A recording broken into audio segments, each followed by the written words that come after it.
Bienvenidos a la casa del Señor. Si usted está por primera vez, le damos la bienvenida. Si está conectado por primera vez también, y le damos la bienvenida a todos los que usualmente se conectan en Puerto Rico, en Estados Unidos y aún en otros países. Hemos visto que alguna gente se conecta de Argentina, hemos visto gente de Perú, hemos visto gente de otros países conectados. Así que damos gloria a Dios en esta mañana, que nos permite adorarle y bendecirle y darle gloria al Señor. Voy a entrar rápido en la palabra. Queremos tratar de terminar un poquito antes, para que la gente que no ha salido a ejercer su derecho al voto lo puedan hacer, si es que lo van a hacer. Yo le animaría a que lo haga. Así que vamos a entrar rapidito, vamos a orar y pedirle a Dios que nos ayude. La palabra, vamos a entrar hoy en el capítulo 2 de Efesios. Nos tomó un semestre el primer capítulo, así que vamos a ver cuánto nos toma el segundo. Pero ¿cuántos están recibiendo algo de Efesios? Efesios es una carta transformadora, hermanos. Esta es una carta que realmente tiene la capacidad, como toda la palabra de Dios obviamente, de transformar la vida de una iglesia local como esta. Una carta como Efesios tiene ese poder de transformar nuestra cosmovisión de lo que es el Evangelio, de lo que es la iglesia. Así que oremos. Padre, gracias por tu palabra, gracias por la reunión, gracias, Señor, por la iluminación que nos has dado a través de tu Espíritu Santo. Te suplicamos en esta mañana, mientras entramos en el segundo capítulo de la carta a los Efesios, tú nos ayudes con tu gracia, nos empoderes, Señor, para poder yo predicar, también escuchar mis hermanos aquí, los que están por internet, que nos des gracia, que nos des entendimiento espiritual, que nos ilumines a través de tu palabra, que nos concedas poner en práctica las cosas que hoy podemos aprender, Señor, y vivirlas a través del Evangelio. Confiamos en ti y nos entregamos a ti. En el nombre de Jesús, amén y amén. Le voy a pedir que me acompañe a leer los primeros 10 versos del capítulo 2 de la carta a los Efesios, aunque hoy solamente vamos a discutir los primeros 3 versos, pero quiero que vean el contexto completo del pasaje. Este es un pasaje completo del 1 hasta el 10. Y dice la Escritura: en cuanto a vosotros, estabais muertos en vuestros delitos y pecados, en los cuales anduvisteis en otro tiempo según el curso de este mundo, conforme al príncipe de la potestad del aire, del espíritu que ahora actúa en los hijos de desobediencia. Entre ellos también vivimos todos nosotros en otro tiempo, en los deseos de nuestra carne, haciendo la voluntad de la carne y de los pensamientos, y éramos por naturaleza hijos de ira, lo mismo que los demás. Pero Dios, que es rico en misericordia, por su gran amor con que nos amó, aun estando nosotros muertos en pecados, nos dio vida juntamente con el Mesías. Por gracia habéis sido salvados. Y juntamente con Jesús el Mesías nos resucitó y nos hizo sentar en los cielos, para mostrar en los siglos venideros la inmensurable riqueza de su gracia en su bondad para con nosotros en Jesús el Mesías. Porque por gracia habéis sido salvados por medio de la fe, y esto no es de vosotros, es el don de Dios, no por obras, para que nadie se gloríe, porque somos hechura suya, creados en Jesús el Mesías para buenas obras, las cuales Dios preparó de antemano para que anduviéramos en ellas. Si usted tiene su bosquejito, sabe que le hemos puesto como título a este sermón: la muerte viviente. Y va a ver por qué le puse la muerte viviente. Es muy simple, porque de eso es lo que va a hablar aquí. Va a hablar de gente que biológicamente viven, pero espiritualmente están muertos. Y lo bien importante hoy, porque como nos vamos a quedar en el capítulo 3, tengo que dar la esperanza o antes de llegar al 3, porque si no nos quedaríamos sin hablar de la esperanza. Recuerde que nuestra esperanza es Cristo. Él es la esperanza de vida eterna. Él es la vida eterna realmente. Pero todos aquellos que han nacido a esta tierra, que no están en Cristo, que no han nacido de nuevo, ellos están muertos espiritualmente, están muertos en sus delitos y pecados, como bien vamos a ver. Entonces, como introducción yo le puse que actualmente hay una serie en televisión que se llama The Walking Dead. No sé cuántos la han visto o cuántos le gusta la serie. Mucha gente no le gusta, no le gustan los zombies. A mí me gusta, es uno de mis pecados que tengo, me gusta la serie. Así que yo la veo, he visto todos los seasons hasta el último. Ahora estamos esperando el próximo season. Esta serie básicamente trata de lo que le llaman el holocausto zombie, no esa falacia, pero que es muy entretenida para algunos. Entonces, ¿qué es un zombie? Un zombie no es otra cosa sino, bueno, un muerto, un cadáver que por alguna razón cobró o cobra de nuevo movimiento, caminan, se mueven, bueno, y lo más importante, pueden morder a la gente, okay. Pueden morder y comerse a la gente. Pero lo paradójico de esto es que realmente están muertos. O sea, ellos no tienen signos vitales. Ellos no tienen ninguna otra condición que tiene la vida que no sea solo el moverse. Así que esa es la razón que tomamos algo tan folclórico de la cultura popular para hablar de un tema que sin embargo es tan importante, tan profundo y tan serio, porque creo que es una buena analogía cuando comparamos a la gente no creyente y lo que éramos nosotros antes, como zombies que caminan, o sea, biológicamente están vivos y hacen su vida y trabajan y se casan y viajan y van para aquí, para allá, pero espiritualmente están muertos, están separados de Dios. Y vamos a estudiar hoy con un poquito de detenimiento del tiempo que tengamos lo que significa esto, porque esto es medular para el evangelio, hermanos. Esto realmente es medular para entender el evangelio de la gracia. Y de hecho, en este capítulo, en este pasaje que hoy vamos a ver, vamos a volver a tener la inferencia de la soberanía de Dios en la salvación. Ya en el capítulo 1 de Efesios usted vio con cuánta claridad el apóstol Pablo expresa que Dios es soberano, absolutamente soberano en la salvación de los suyos, de sus elegidos, de su pueblo. De hecho, los dos pasajes más contundentes en la Biblia acerca de la predestinación o la soberanía de Dios en la salvación es Efesios 1 y es Romanos 9. Son dos pasajes que la otra escuela de pensamiento, el arminianismo, trata de trabajar con ellos para explicarlos, pero realmente no tienen una buena explicación de ninguno de los dos pasajes. No logran poder explicar por qué la Biblia dice que Dios eligió, que Dios predestinó, cuando ellos insisten en que es el hombre el que elige a Dios,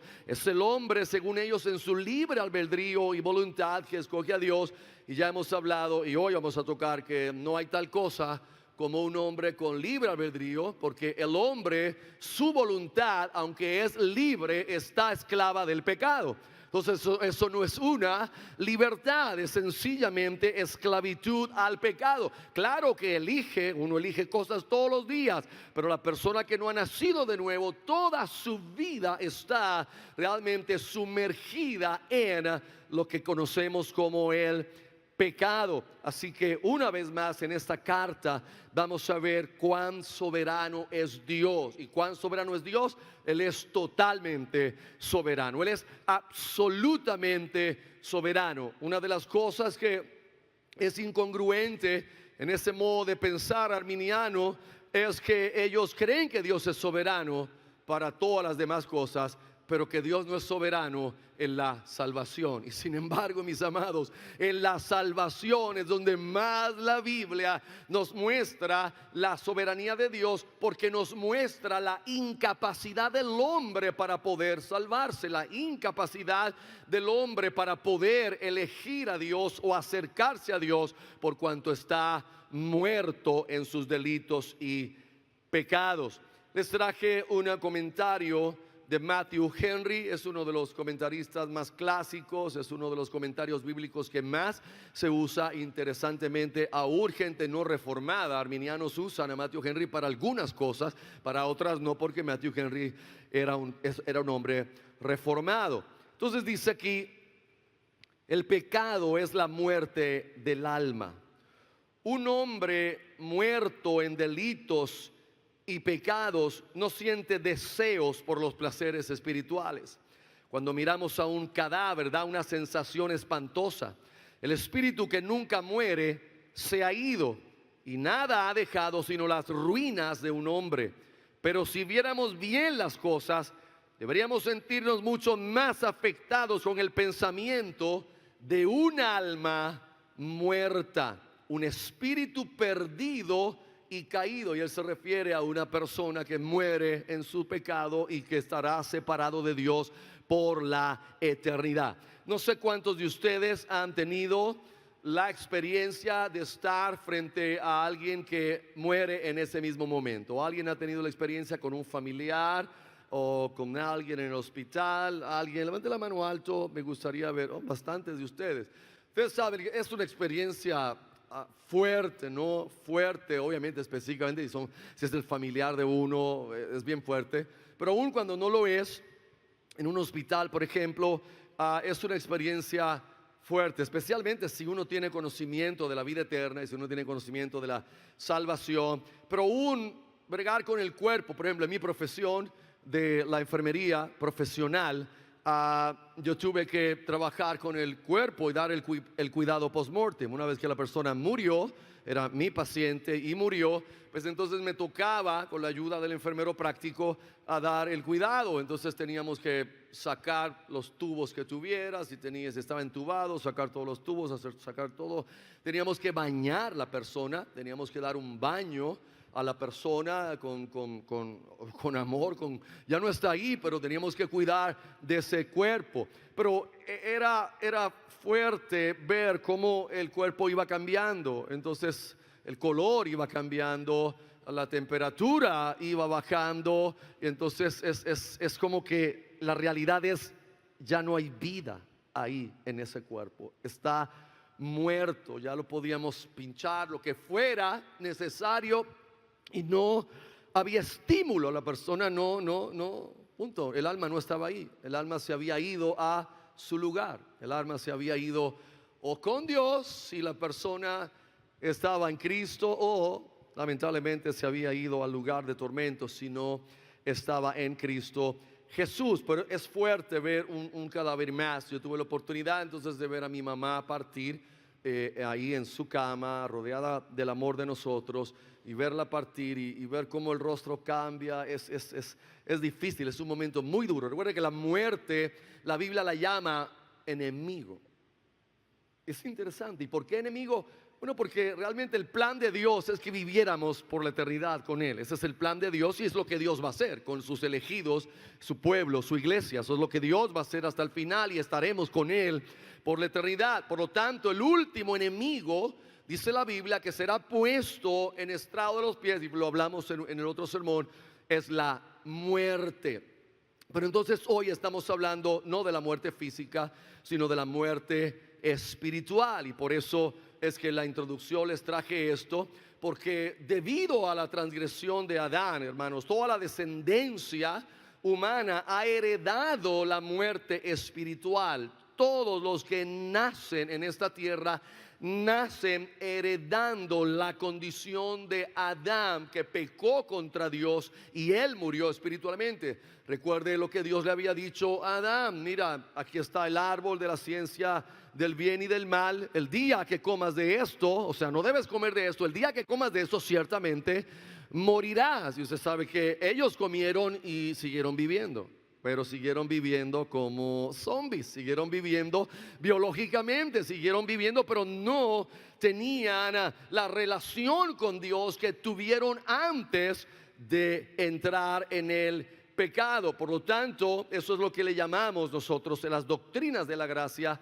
la depravación total. Es el primer punto de las doctrinas de la gracia. De los 5 puntos, la primera es la depravación total. Si alguien no entiende la primera, no podrá comprender ninguna de las otras, porque esa es la que hace que todas las demás doctrinas de la gracia se entienda. Es como si fueran dominos que uno tumba al otro. Y cuando hablamos de depravación total, no estamos diciendo que cada pecador va a ser lo perverso que pueda llegar a ser. No, lo que estamos diciendo es, por depravación total, es que el pecado es tan penetrante que cubre toda la vida de una persona. O sea, cubre sus emociones, su mente, su voluntad, su estado para poder escoger cosas. Todo está bajo el pecado, aunque la persona no llegue a depravaciones que usted diga: pastor, pero es que yo tengo familiares que no son cristianos y ellos no son depravados. No, entienda lo que significa depravación total. Usted ve que ellos no han llegado y quizás no lleguen a un grado de depravación que usted diga que es total, porque hablamos de que toda su esfera de vida se encuentra bajo el pecado, en el pecado y a través del pecado. A este nivel, si ellos hacen una obra buena, hermanos, y eso yo sé que choca a mucha gente.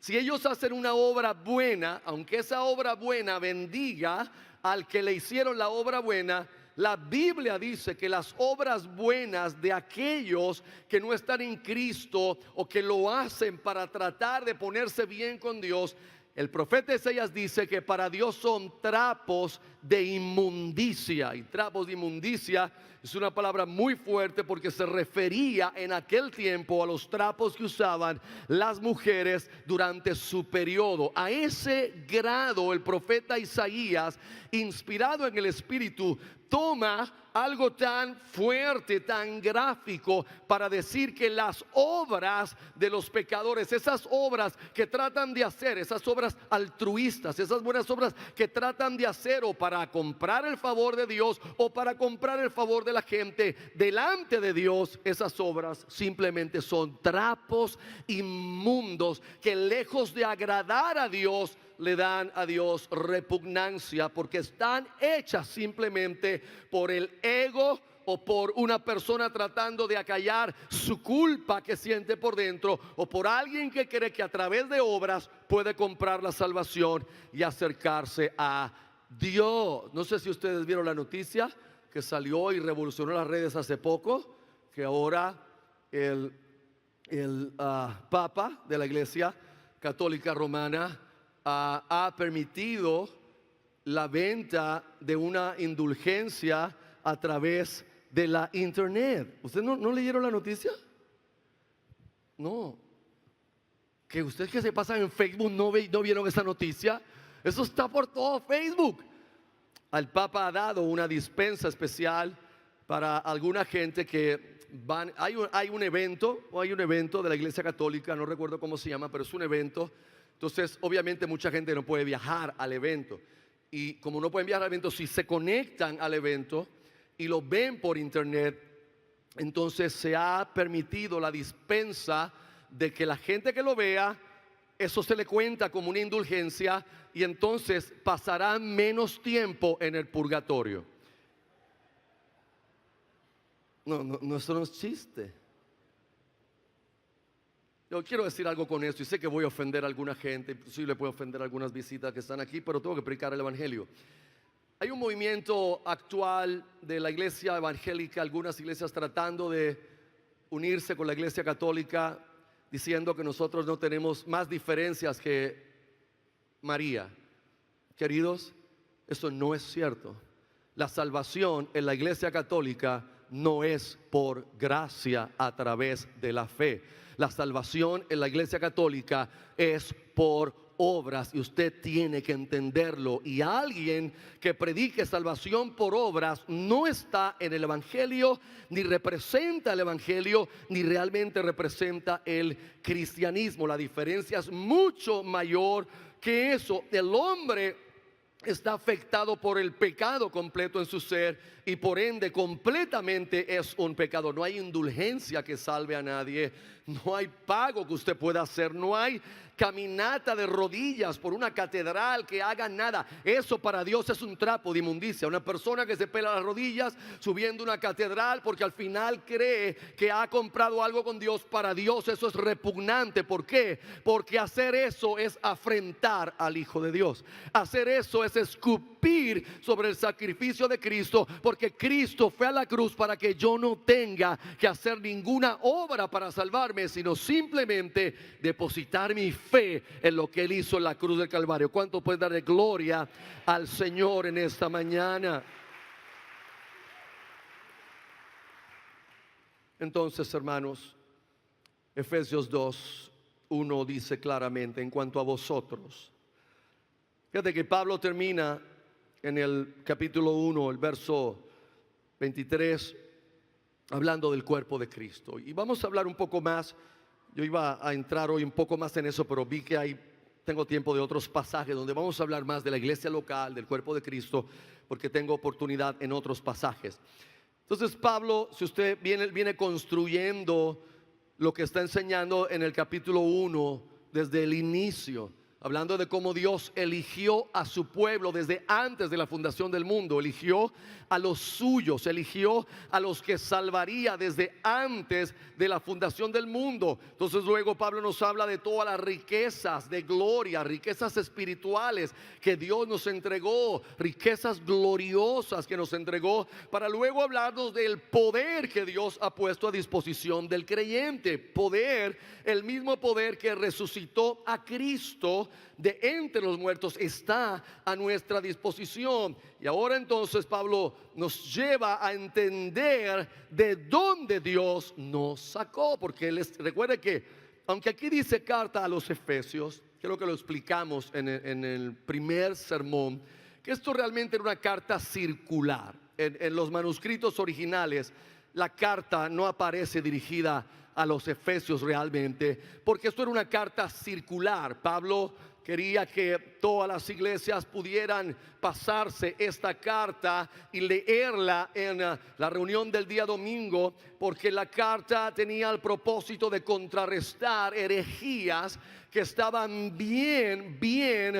profundamente asentándose en la iglesia. Recuerda que la iglesia cristiana peleó fácilmente como 3 siglos y medio con el gnosticismo, aquella gente que apelaban a la sabiduría y que mezclaban a Cristo con un montón de otras filosofías, y que hablaban de un conocimiento que se conseguía solo si seguían ese tipo de religión, si entraban como discípulos de ellos. Y los gnósticos lograron comenzar a confundir y a turbar la iglesia cristiana, y Pablo comienza a escribir cartas para meterle mano a esta gente. Esta carta circular es una de ellas, porque usted ve que tiene 3 capítulos de doctrina pura. Los primeros 3 capítulos es doctrina, enseñando la realidad del evangelio, de Cristo, de la iglesia, de la salvación. Para los últimos 3 capítulos, aplicar esa doctrina, cómo esa doctrina ahora se aplica a mi vida, cómo esa doctrina se aplica a nuestra vida en iglesia, a nuestra vida en matrimonio, a nuestra vida en familia. Y eso lo va a hacer en los últimos 3 capítulos. Por lo tanto, ahora, después del disertar todo esto, mostrarnos la elección soberana, mostrarnos la adopción que nos han dado, mostrarnos que el poder que resucitó a Cristo, el mismo poder que nos resucitó a nosotros, ahora Él le recuerda a los Efesios y a nosotros cómo ellos estaban antes. Y esto es una gran oportunidad esta mañana, que usted pueda considerar de dónde Dios nos ha sacado. Y cuando digo de dónde, no solo es literalmente del estilo de vida que tú vivías, sino de la condenación de la cual Dios te ha librado. Hermanos, yo estoy convencido que a veces nosotros, especialmente los que llevamos muchos años en la iglesia, perdemos de perspectiva la terrible ira de Dios que estaba sobre nuestra vida. Llevamos tantos años en la iglesia, llevamos tantos años entre creyentes, que a veces perdemos de perspectiva de qué fue que Dios me salvó a mí. Si yo llevo 30 años siendo tan bueno aquí en Cristo, no, usted no es bueno, nunca fuiste bueno y nunca serás bueno hasta que el Señor te redima totalmente ese cuerpo y te glorifique. La ira de Dios estaba sobre mí, estaba sobre usted, y Dios, rico en misericordia, Él te sacó de esa ira y te trajo al reino del amado Hijo de Dios. Y ahora Pablo va a recordar todo esto a los efesios y a nosotros, y por eso en el verso 1 le dice: en cuanto a vosotros, estabais muertos en vuestros delitos y pecados. Y lo primero que queremos ver es el estado del hombre no regenerado. Eso es bien importante, hermanos. Si yo no quiero que usted vaya a ceder a la tentación de tomar este sermón y decir: bueno, pero este sermón es para la gente no regenerada, este sermón es para la gente que no ha nacido de nuevo, ya yo he nacido de nuevo, este sermón es para mí. No, yo quiero que usted escuche esto, porque esto debe traer en nosotros alabanza, esto debe traer en nosotros regocijo. Estas son las cosas que usted y yo debemos recordar todos los días al abrir los ojos en la mañana. Usted debe recordar que hay misericordia nueva, sin tú merecerlo, sin tú comprarla, sin tú buscarla, sin tú trabajar para ella. El Dios de los cielos, que te podía condenar al infierno eterno, a Él le plujo amarte antes de la fundación del mundo, escogerte para la salvación. Y esa es la única razón por la que en esta mañana usted está aquí sentado en una iglesia cristiana. ¿Cuántos pueden darle gracias a Dios por su gracia gloriosa, sublime gracia del Señor, que a un infeliz salvó, hermanos? Es glorioso. Entonces, el estado del hombre no regenerado, ¿cuál era? ¿Cuál era el estado? Muerto espiritualmente. Adrede, mientras me preparaba para el sermón, estuve leyendo lo que los hermanos arminianos dicen sobre estos versos. Entonces ellos ponen toda su fuerza, increíblemente, en tratar de demostrar que muerto no es muerto, que eso es simplemente una metáfora que usó Pablo, y tienen razón en el sentido lingüístico. Es una metáfora que Pablo usó definitivamente, pero la metáfora que Pablo usó es la descripción verdadera, la descripción ideal y la descripción absoluta de lo que pasó con Adán y Eva en Edén, y de lo que pasó con todos los que nacimos en él. Que recuerde, hay dos en quienes podemos estar: o usted está en Cristo esta mañana, o usted está en Adán. No hay más. O usted está en Cristo, o usted está en Adán. Y si está en Adán, entonces usted está en la condición que yo le voy a describir hoy. Es fuerte. Espero que si se ofende sea el Señor que le ofenda para salvarlo. Si no, de todas maneras, el evangelio, cuando se predica el evangelio verdadero, puede ofender a alguna persona, porque ningún pecador le gusta que le digan que está muerto. Ningún pecador, cuando oye eso, como que muerto de qué, yo estoy vivo, no me ves, estoy vivo aquí. No, estás vivo biológicamente, pero estás muerto espiritualmente. Muerto espiritualmente. Y te vamos a explicar con calma qué es estar muerto espiritualmente. Entonces, esa muerte es un estado donde ese principio, el principio de la vida espiritual, no está. Y el principio de la vida espiritual es necesario para el crecimiento espiritual, para la organización de la vida espiritual, para la fuerza que nos lleva a relacionarnos con un Dios santo, con Dios y su santidad. Entiéndalo bien. Una persona muerta en su espíritu, su alma, es una persona que no puede relacionarse con Dios. ¿Por qué? Porque Dios es un Dios santo, único, separado. Y Él dijo que los que se van a relacionar con Él tienen que ser ¿cómo? Santos.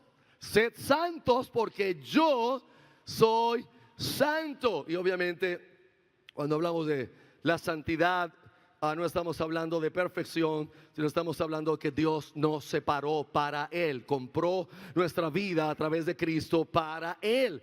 Entonces es importante entender esto. Vaya conmigo, bueno, eso usted lo sabe, Génesis 2:17. Es claro que Dios le dijo a Adán: el día que comas de esto vas a morir, mi hijo. Y ciertamente Adán murió ese día espiritualmente. Tardó como 900 años en morir físicamente, pero espiritualmente murió inmediatamente. Tan pronto desobedeció a Dios y comió de aquello prohibido, porque su mujer le ofreció y él vio que Eva ya tenía los ojos abiertos, que ya tenía un entendimiento de cosas que él no tenía, y el hombre cometió realmente una traición profunda contra Dios. El hombre era el cuidador del huerto, el hombre se le había entregado allí el liderazgo de esa familia, el hombre había sido enseñado por Dios. Antes de la creación de Eva fue que Dios le dijo a él: de este árbol el día que comas morirás. Antes de la creación de ella, su responsabilidad era enseñarla a ella y protegerla a ella del enemigo que ya estaba en el huerto. Dios le dijo a Adán que labrara el huerto y que lo cuidara. Y la palabra cuidar, cuando la buscas, da la inferencia de que Dios le estaba diciendo: hay un enemigo en el huerto, lábralo y cuida el huerto. Pero usted sabe la historia: Eva comió, Adán comió, y ambos murieron espiritualmente. Y ahora todo el que nace de mujer, todo el que abre la matriz y sale a este mundo, nace muerto espiritualmente. ¿Cómo? Sí, muerto espiritualmente. ¿Usted ve esos bebés así chiquititos, tan lindos? Zombicitos son zombicitos, están muertos espiritualmente.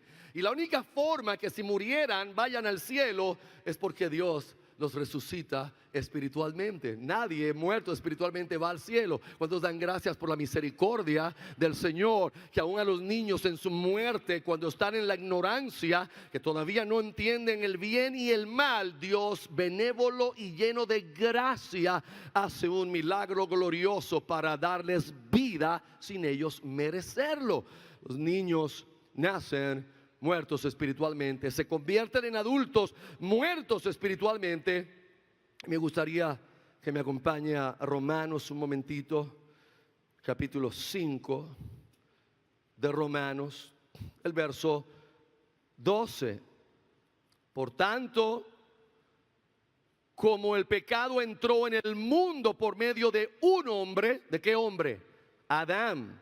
Y por medio del pecado que entró la muerte espiritual y luego la muerte física. Así también la muerte pasó ¿a quién? ¿A quién? A todos los hombres, por cuanto todos pecaron. O sea, la muerte pasó a toda la raza humana. Toda la raza humana está bajo la muerte espiritual y por ende bajo la muerte física. Entonces Pablo en Efesios nos dice que estábamos muertos, estabais muertos en vuestros delitos y pecados. Él nos dice en qué estábamos muertos.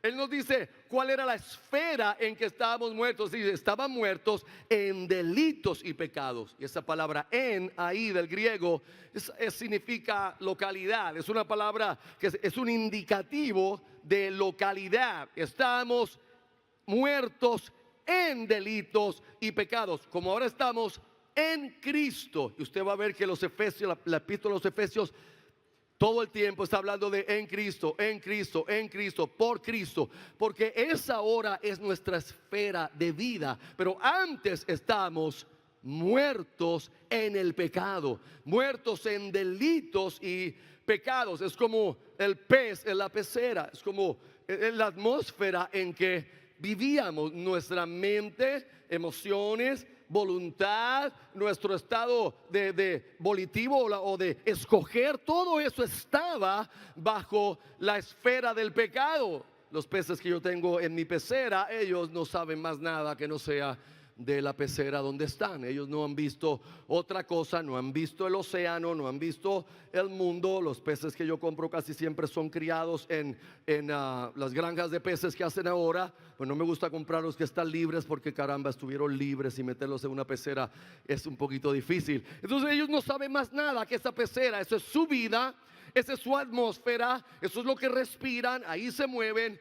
Y Pablo está diciendo que así estamos nosotros, y así está el hombre o la mujer que no tiene a Cristo.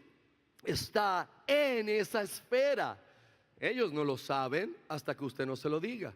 Por eso, cuando vas a predicar el evangelio no es: Cristo te ama, Cristo quiere ayudarte, Cristo quiere salvarte. No, el evangelio es: eres un pecador, estás muerto espiritualmente, y sin Cristo no hay vida para ti, y morirás eternamente en pecado, y estarás separado de Dios por eternidad. Hay que dar la mala noticia para entonces dar la buena noticia. Pero ese no es el evangelio que se predica hoy. El evangelio que se predica hoy es un evangelio light, que está hecho para adular a la gente, para acariciar el oído del pecador. Y usted puede rebuscar la Biblia de Génesis a Apocalipsis y nunca vas a ver a Dios adulando al pecador, sino Dios siempre le habla al pecador la verdad directa en amor: arrepentíos y convertíos. Ese es el evangelio de Jesucristo. Entonces estamos en nuestros delitos y pecados. Delitos, la palabra griega paráptoma, que lo que habla es de salirse de la línea de la conducta, salirse de una línea que se estableció de cierta conducta. Y delito, paráptoma, es salirme de esa línea. También se traduce mucho como transgresión. Es cuando se puso un límite y yo lo traspaso, transgredo el límite que estaba puesto. Nosotros los puertorriqueños casi no sabemos de transgresión, casi no sabemos de violar los letreros, casi no sabemos de pisar la grama donde dice que no la pise, casi no sabemos de estacionarnos donde dice que no se estacione. Todo eso es transgresión. No se estacione, y yo me estaciono al lado del letrero que dice no se estacione. Mi carro se ve más lindo al lado del letrero que dice no se estacione. Esos son delitos, paráptoma. Así vive la persona que está fuera de Cristo. Vive transgrediendo, respira transgrediendo. Sus ideas son siempre salirse con la suya. ¿Qué hago para salirme con la mía? ¿Qué hago? ¿Qué vuelta doy? ¿Qué contacto tengo que me quite esta multa que me dieron? Lo triste es cuando los creyentes vivimos como ellos. Un creyente que un policía le dio una multa que es verdadera, iba a exceso de velocidad, y busca a un amigo de la policía, a un capitán que sea, y se la borra. Usted está pecando flagrantemente. Usted está pecando terriblemente, y alguien tiene que decírselo, y me toca a mí decírtelo. Usted está pecando terriblemente. Tras de que transgrediste, buscaste ahora a alguien que tratara de borrar eso, y te lo borraron, y tú dijiste: me salí con la mía, no pagué. No te saliste con la tuya. Es algo que vas a tener que confesar delante de Dios. Vas a tener que ir delante del Señor: pequé, tras de que iba a exceso de velocidad, ahora pequé aún más, haciendo aquí una conspiración contra el gobierno. Entonces, pecados es una palabra griega que se llama amartía.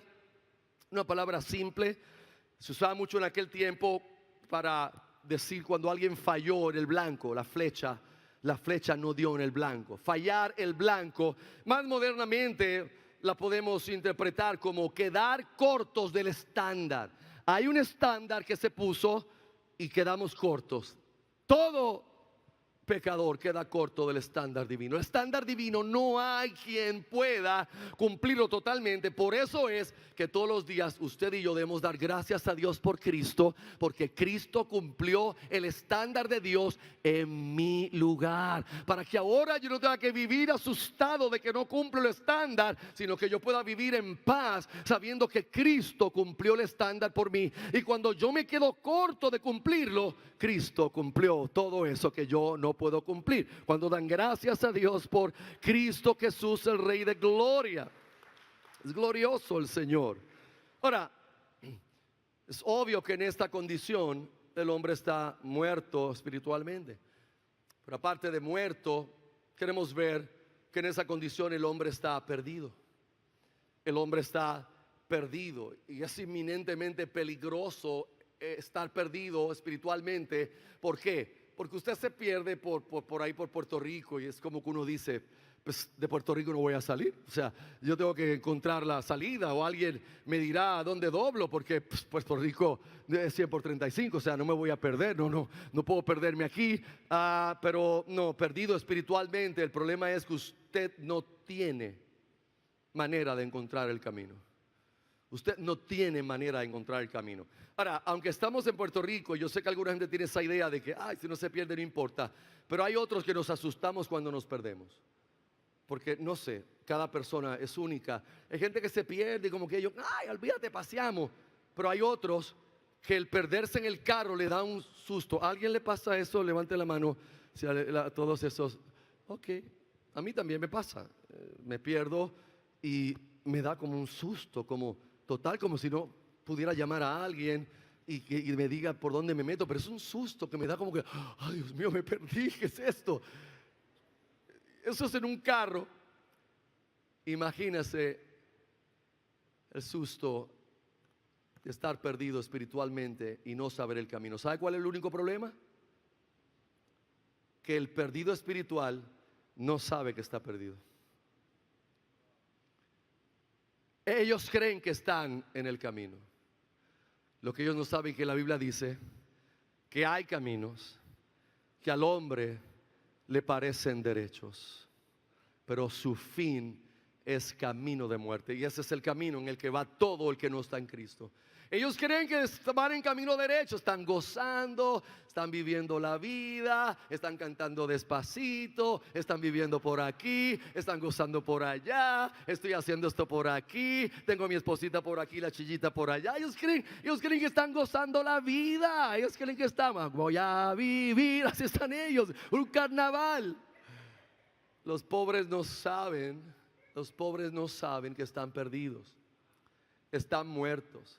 Y menos aún saben que eso que viven no es felicidad verdadera. Menos aún ellos no saben que eso que están viviendo no es plenitud. Nada, por eso es que tienen que repetir más y más y más. Y por eso es que un trago no da y hay que dar el otro. Y por eso es que una mujer no da y hay que buscar 3 más. O un hombre no da, hay que buscar 2 más. Porque es insaciable. El pecado es insaciable. Es como una sanguijuela que chupa y nunca se cansa de chupar. Estábamos perdidos, pero también estábamos separados de Dios, hermanos. Separados de Dios. Yo no sé cuál es su intimidad con Dios o su vida con Dios. Yo no puedo saberlo. Pero si usted tiene alguna intimidad con Dios, donde realmente Dios en tu vida significa lo que debe significar, si usted pensara ahora que Él desapareciera de tu vida y tú volvieras a experimentar el vacío profundo y oscuro de estar sin Dios, debería causar en nosotros un malestar muy grande. Pero el hombre que está sin Dios, él no tiene en cuenta a Dios. Esa es la situación, ellos no tienen en cuenta a Dios. Si Dios va a salvar hoy aquí a un pecador que está oyendo esto le va a hacer sentido en algún momento. Si hay un pecador que está oyendo esto y va a salir igual, esto le va a sonar a nada, porque está sin Dios, no tiene conciencia de Dios, no le importa a Dios. Es más, quizás cree que Dios no existe y que esto se formó por un Big Boom o Big Bang. Salió toda esta vida que tenemos hoy. Está separado de Dios. Hay un abismo entre el pecador y Dios. Pero también está ciego. Vaya hilvanando hacia dónde voy. Vaya hilvanando, porque es que Dios tiene que ser soberano en la salvación, hermanos. Es que Dios tiene que ser soberano. Porque el hombre está perdido. El hombre está separado de Dios. El hombre está ciego. O sea, vive en las tinieblas del pecado continuamente. No hay ni un rayo de luz espiritual en su vida. No es como que a veces esa persona es iluminada. No. Nunca hay un rayo de luz en su vida espiritualmente hablando. Ellos podrán decir, no, pero yo estoy en cierta cosa que voy y meditamos, hacemos meditación trascendental.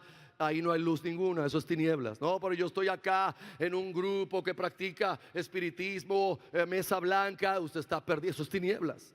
Totalmente tinieblas. No, pero yo estoy en un grupo que creemos y hablamos ciertas cosas de la mente positiva. Eso, ahí no hay luz ninguna. Eso es tinieblas, totalmente tinieblas. El hombre está ciego, hermanos. Y acompáñenme, por favor, si es tan amable, a Primera de Corintios. Primera de Corintios. Una de las cosas que debe traernos este sermón de hoy es compasión por el pecador. Yo estoy orando que Dios me dé compasión por el pecador. Primera de Corintios 2. ¿Cuántos están trayendo su Biblia?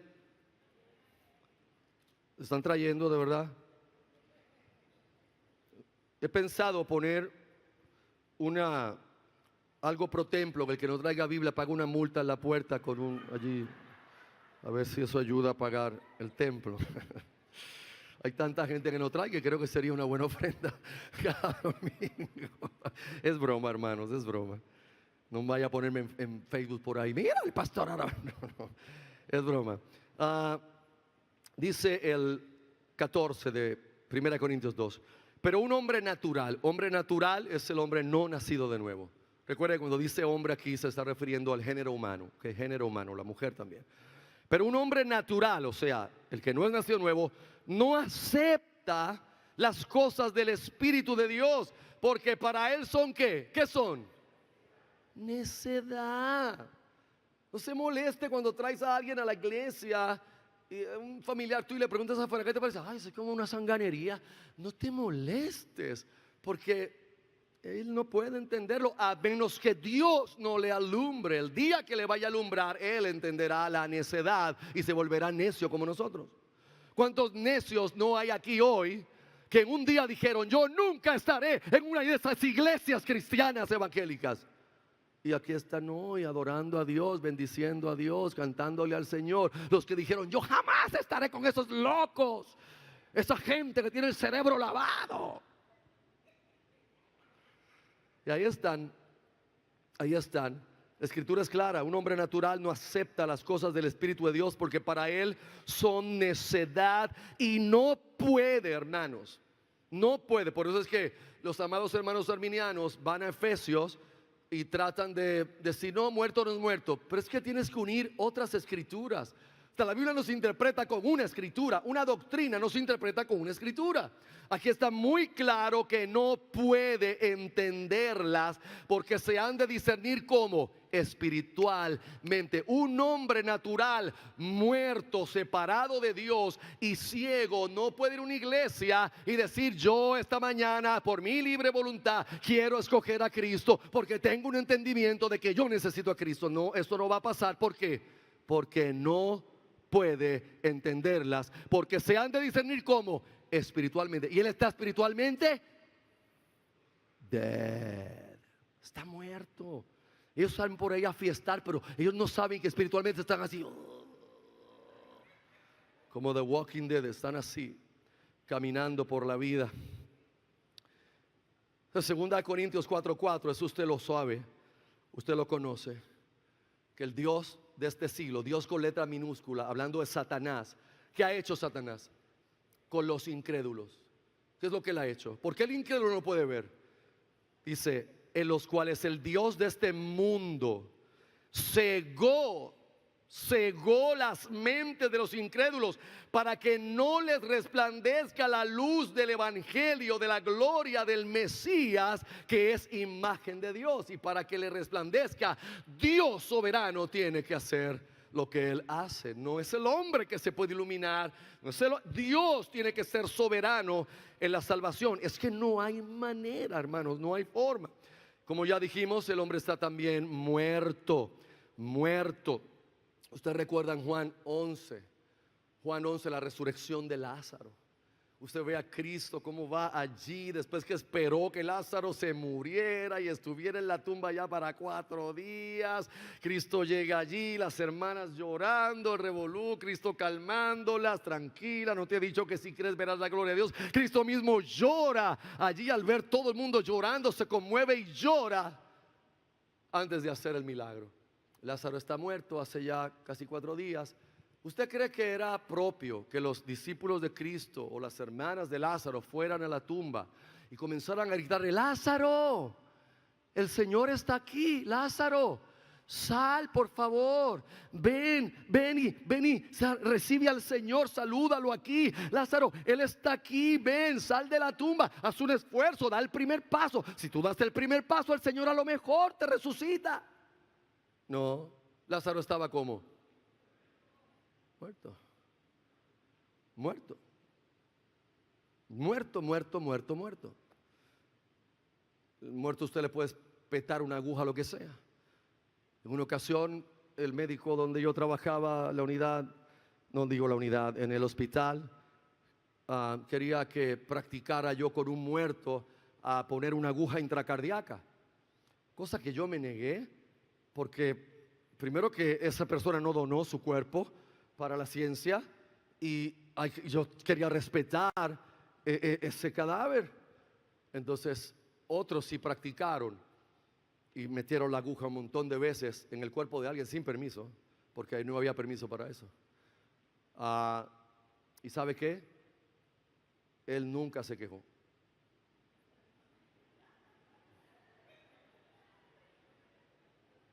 Nunca. Ni hizo una reclamación al director médico, nada, porque estaba muerto.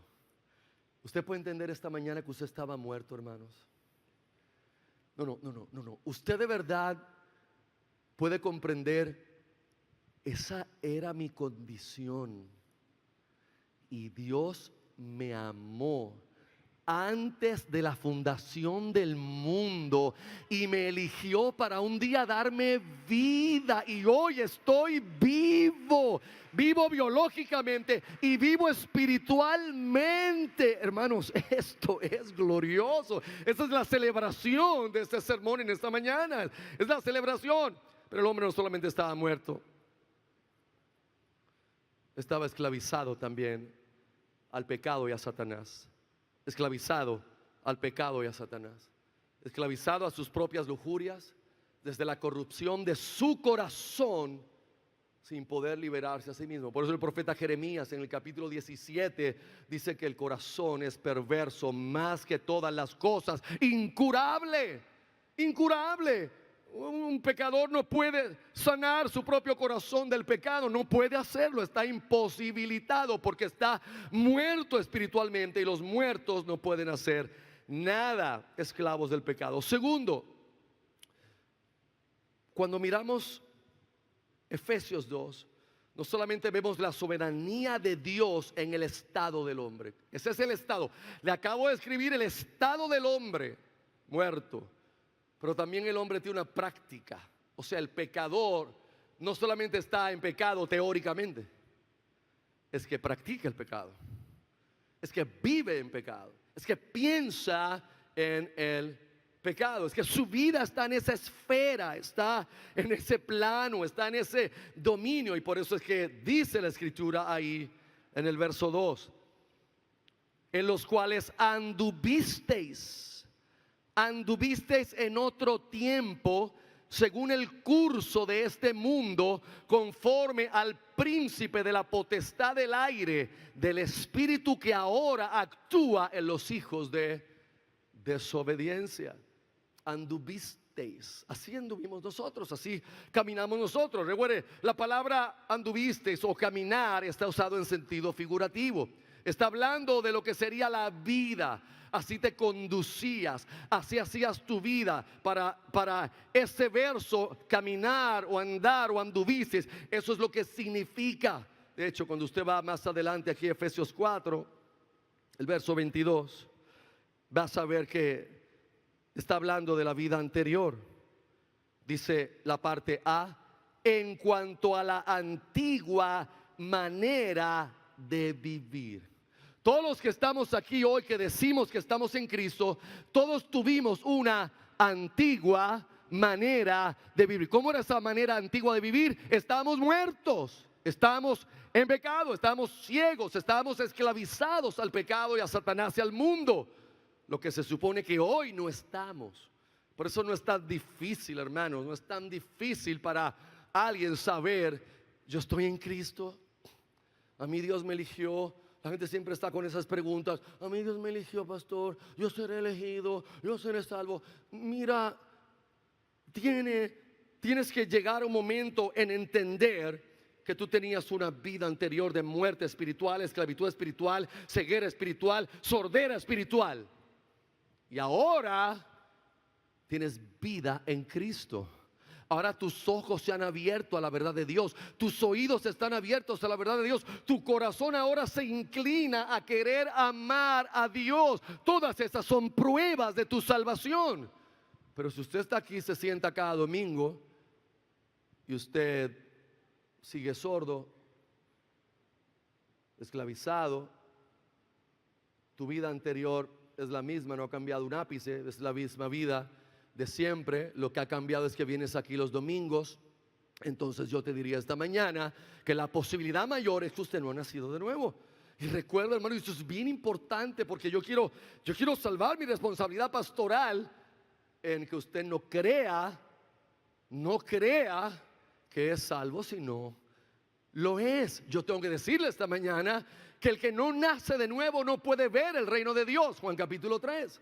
El que no nace de nuevo no puede entrar al reino de Dios. Esa es la claridad de la Escritura. Hay que nacer de nuevo, y nacer de nuevo es la resurrección espiritual. Es cuando Dios resucita a nuestro espíritu muerto para que veamos el evangelio. Y eso es lo glorioso. Alguien que antes no veía el evangelio, cuando Dios lo resucita a través de su gracia y ahora se le predica el evangelio, esa persona ve la realidad de su pecado, de quién es la santidad de Dios, y ahí es que puede responder, porque Dios pone la fe en su corazón y venir en arrepentimiento sincero a los pies de Cristo.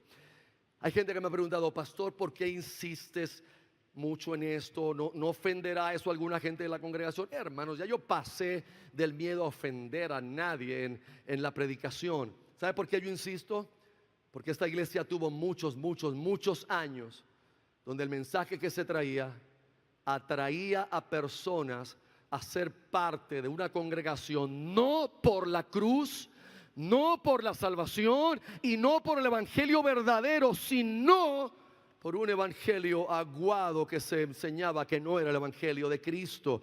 Y mi responsabilidad es decir ahora a todos los que están acá que sin nuevo nacimiento no hay manera de entrar al reino de Dios. No es aparecer en una lista, no es tomar una clase de discipulado, es nacer de nuevo. Y cuando uno nace de nuevo, obviamente hay una transformación que comienza en la vida de uno. No somos perfectos, no estoy hablando de perfección, pero hay una transformación, comienza una transformación. Hay nuevos pensamientos, hay nuevas inclinaciones a querer acercarme a Dios. Si usted no tiene eso y lo que tiene es solamente religión, venir aquí el domingo, ponchar, salir, yo quiero decirle que esta mañana usted debe venir en arrepentimiento delante del Señor. Si Dios te ilumina, no pierda un momento en su asiento, pídale perdón a Dios, arrepiéntase de su vida, de sus pecados, acérquese a la cruz de Cristo, que Dios está haciendo la obra en ti. Así que Colosenses también, más adelante, Colosenses 1, 21 y 22, dice: y a vosotros que en otro tiempo erais extraños, y mire lo que éramos: enemigos. ¿Enemigos de quién? ¿De quién éramos enemigos nosotros? ¿De quién? De Dios. La persona que no es creyente, en su mente es enemiga de Dios. Y ya yo he dicho varias veces esto, pero tengo que repetirlo. ¿Me permiten repetirle algunas cosas? Porque es que Pablo decía, para mí es seguro, hay que hacerlo. A lo mejor usted, cuando yo digo esas cosas, piensa en gente, familiares o conocidos. Pero fíjate, yo conozco gente que ellos no son cristianos, pero ellos no son enemigos de Dios. Fíjate, ellos quisieran acercarse a las cosas de Dios. Ellos tienen una familia linda, ellos tienen un buen matrimonio. No, queridos, háblele del Dios de la Biblia. No le hables de Jesucristo superestrella. Háblales del Dios de la Biblia. Háblale de los mandamientos divinos. Háblale de lo que demanda Dios. Y vas a encontrar que en su mente son enemigos de Dios. Ellos no son enemigos del Dios de la cultura popular. No son enemigos del Dios de la nueva religión que trata de presentar un Dios a la gente culturalmente relevante que no está en la Biblia. Háblele del Dios de la Biblia, háblele del Cristo de la Biblia y vas a encontrar en esa gente un enemigo de Dios. Te van a decir, ok, no me hables más de eso. Gracias. No me hables más de eso, a menos que Dios no los vaya a salvar y entonces les abra los ojos. Así que la Biblia es clara: enemigos de Dios por tener la mente ocupada en las malas obras, y aún así ahora os reconcilió en su cuerpo de carne por medio de la muerte, para presentaros santos y sin mancha e irreprensibles delante de Él. Entonces también Efesios dice allí que anduvimos según el curso de este mundo. Según el curso. Este mundo tiene un curso. Este mundo tiene una corriente filosófica, tiene una corriente de pensamientos, tiene una corriente de acciones. Está ahí, es todo, es gigante, es un monstruo de ideas, de filosofías, de pensamientos. Se le llama corriente, y la Biblia dice que andábamos según esa corriente. La palabra según es la palabra griega kata, y kata significa bajo, pero significa bajo el dominio de algo, bajo la influencia de algo. Como cuando usted oye la frase de que, mira, agarraron a esa persona bajo la influencia del alcohol. Eso es kata, bajo la influencia, o bajo la influencia de drogas. Así estamos. Así está el hombre que no tiene a Cristo. Está bajo la influencia de este mundo, bajo el curso de este mundo, y no sabe que está dominado por ese curso. Dominado totalmente.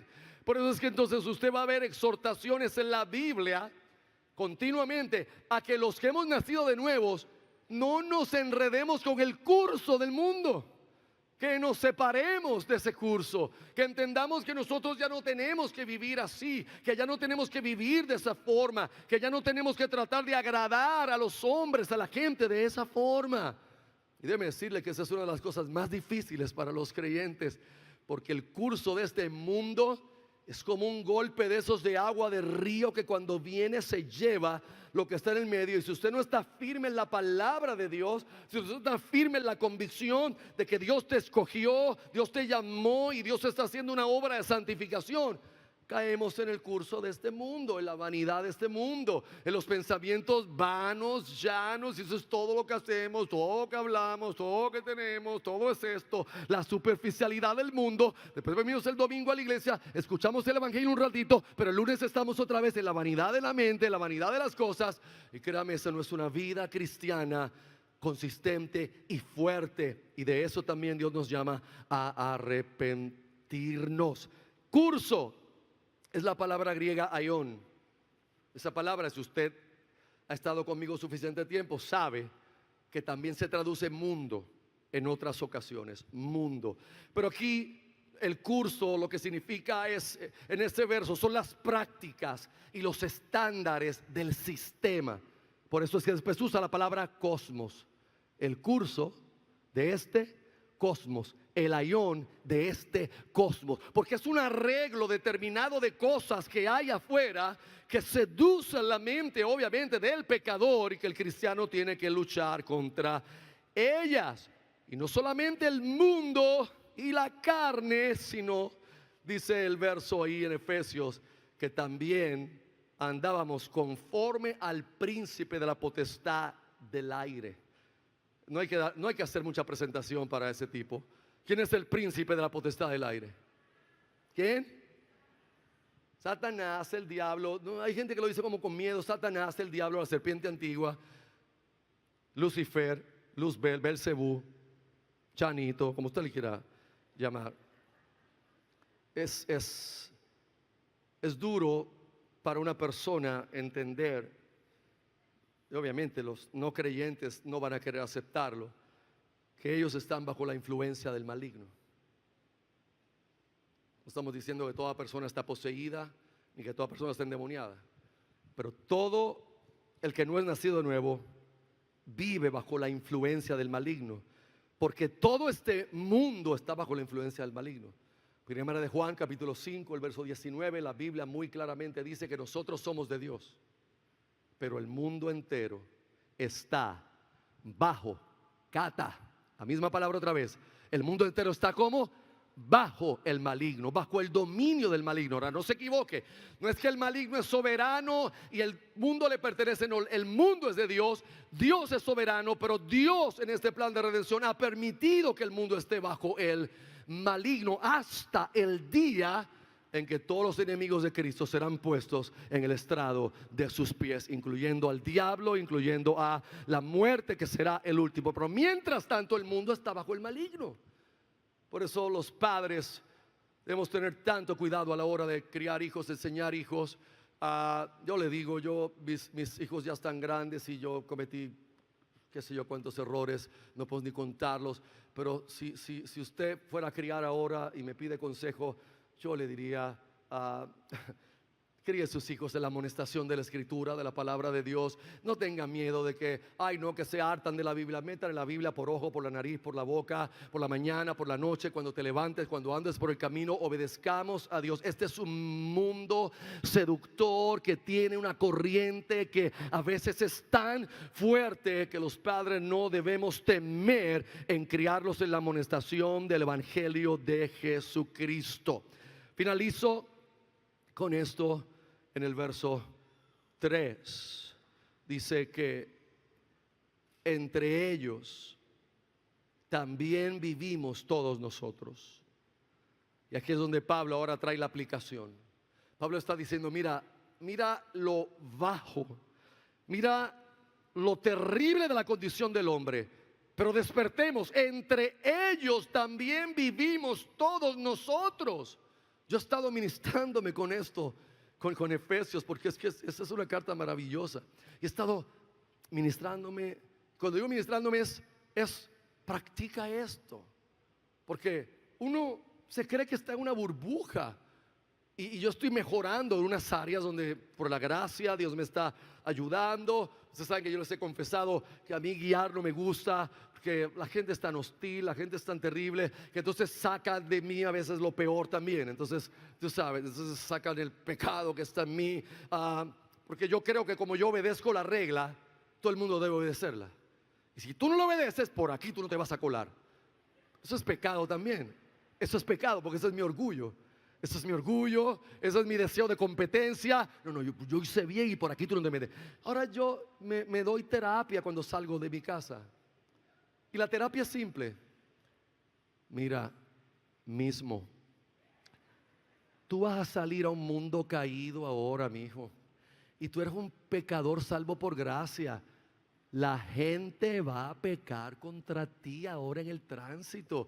Ellos van a hacer lo que por naturaleza están llamados a hacer. Ellos no pueden hacer otra cosa. Ellos se van a colar, ellos van a cortar por donde no es, ellos te van a dar el corte de pastelillo. ¿Qué tú tienes que hacer? Vive para glorificar a Dios y ten compasión de ellos. En vez de que cuando te corten tú digas, Dios mío, ponlo en fuego lento. Cuando esté en el infierno, ponlo en fuego lento a este.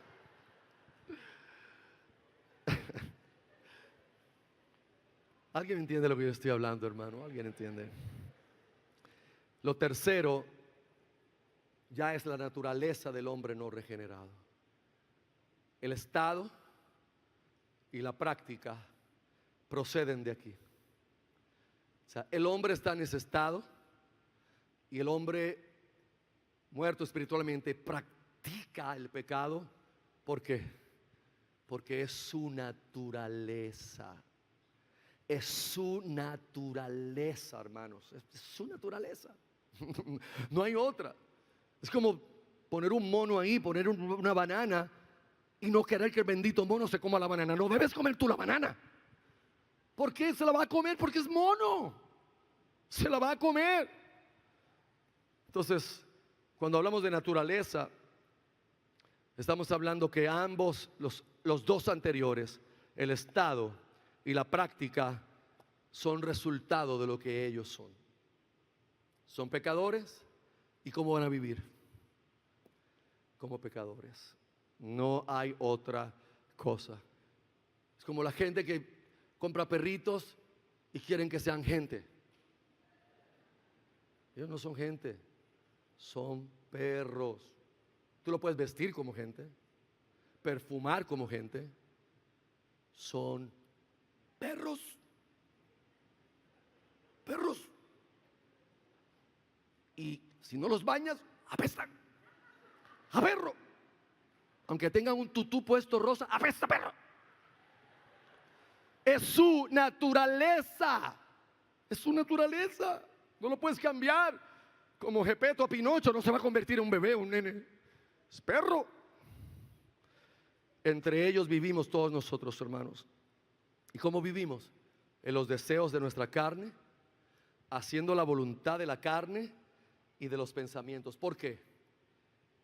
Porque éramos por naturaleza. Oh, hermanos, aquí es donde yo quiero que usted esta mañana, al tomar la cena del Señor en unos minutos, se pueda tomar esa cena con la convicción: yo era por naturaleza un hijo de ira.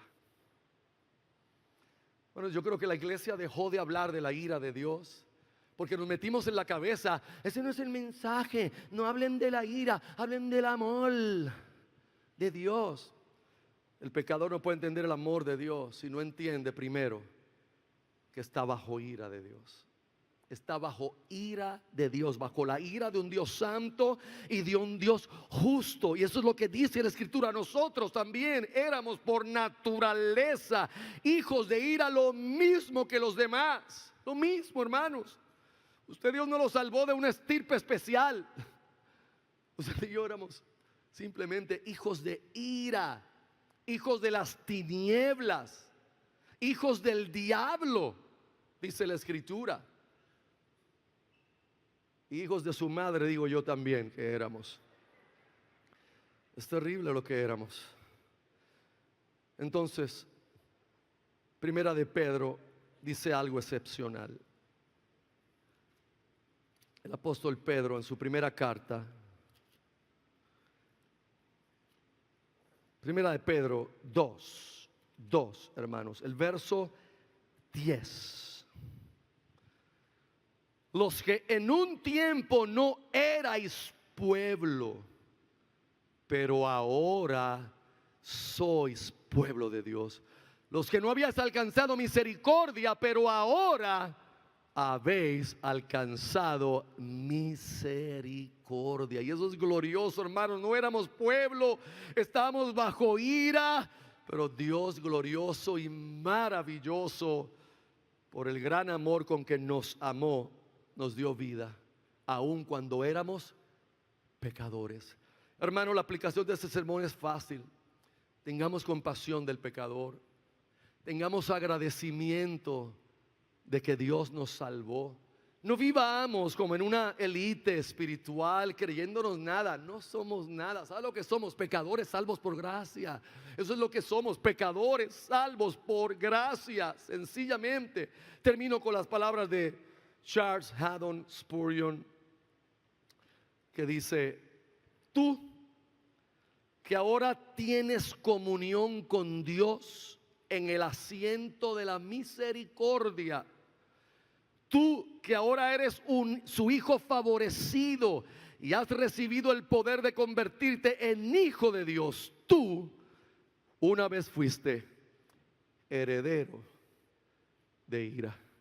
Y la razón por la que hoy no lo eres no es porque había nada bueno en ti, no había nada meritorio en ti, no había nada que pudiera cambiar esa opinión de Dios, sino solo una gracia que jamás podrá ser explicada en su totalidad, de que antes de la fundación del mundo Dios decidiera amarte a ti y a mí y elegirnos para ser parte de su pueblo, para resucitarte y que ya no camines con los zombies de la tierra, sino ahora vivas para Dios, para glorificar a Dios. ¿Cuántos pueden dar gracias al Señor?